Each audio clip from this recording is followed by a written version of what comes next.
और अभी तक परफॉर्मेंस टीम की बड़ी बेहतरीन रही है।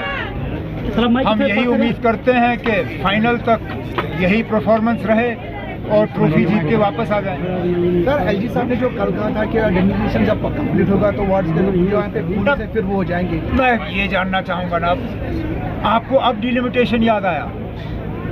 जब हमें पहले ही से ही पता था कि इनका टर्म 5 साल का होता है। 2018 में इलेक्शन हुए, 2024 में इलेक्शन होने चाहिए, तो क्या 22 में आप ये शुरू नहीं कर सकते थे? 22 में आप डिलिमिटेशन करते, वक्त पे इलेक्शन होते, लोगों को एक हुकूमत का जो टियर है वो मिल जाता। असेंबली आप कर नहीं रहे हो।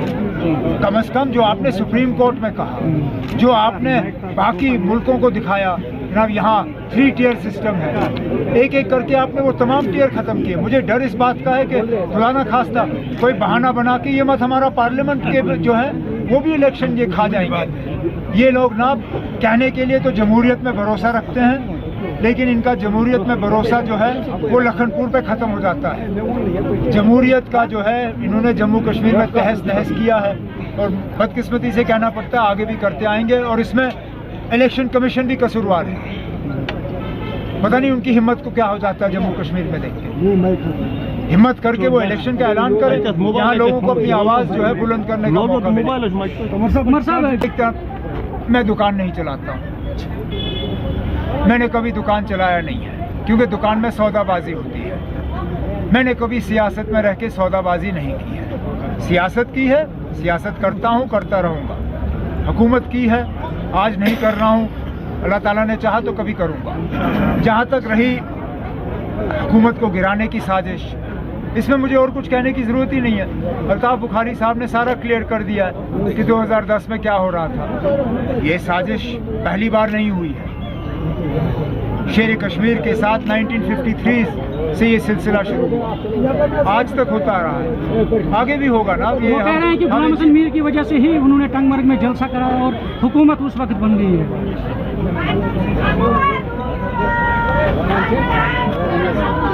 मैं क्या कह सकता हूँ ना, जहाँ तक मुझे याद है टंगमर्ग में कोई जलसा नहीं। टंगमर्ग में ऑल पार्टी एमपीज़ की मीटिंग बुलाई गई थी। उनको वहाँ ज़मीनी सतह पे हालात जो है वो दिखाए गए थे।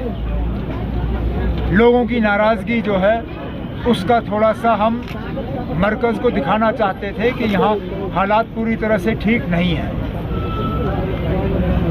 जलसा मुझे याद नहीं है, ना कोई जलसा वहाँ हुआ। टंगमर्ग जला और बुरी तरह से जला। जलाने वाले कौन थे वो भी अगर अल्ताफ़ बुखारी साहब फिर बताएं वो भी अच्छा होगा, क्योंकि वो भी शायद फिर 2010 की साजिश के साथ जुड़ा हुआ है। और कुछ आर्मी ऑफिसर जनाब, इतनी हिम्मत है मुझे कि इंडिया अलायंस में रह के मैं कांग्रेस के बारे में कुछ कह सकूं। बुखारी साहब बीजेपी के दोस्त हैं, इसलिए बीजेपी के बारे में कुछ कहते नहीं हैं। एलजी साहब के दोस्त हैं, इसलिए एलजी साहब के बारे में कुछ कहते नहीं। ये हमारी जिम्मेदारी बनती है कि हम बीजेपी के बारे में भी कहते हैं, एलजी साहब के बारे में भी कहते हैं और फिर कांग्रेस के बारे में कहते हैं। लेकिन अब जो गलत है वो गलत है। जो कर्नाटक में हुआ वो गलत हुआ, और वो सिर्फ मुसलमानों के लिए गलत नहीं हुआ, सरदारों के लिए भी गलत हुआ। आप मुझे बताइए ना, आप ये ऑर्डर कैसे जारी करेंगे सरदार बच्चों के खिलाफ?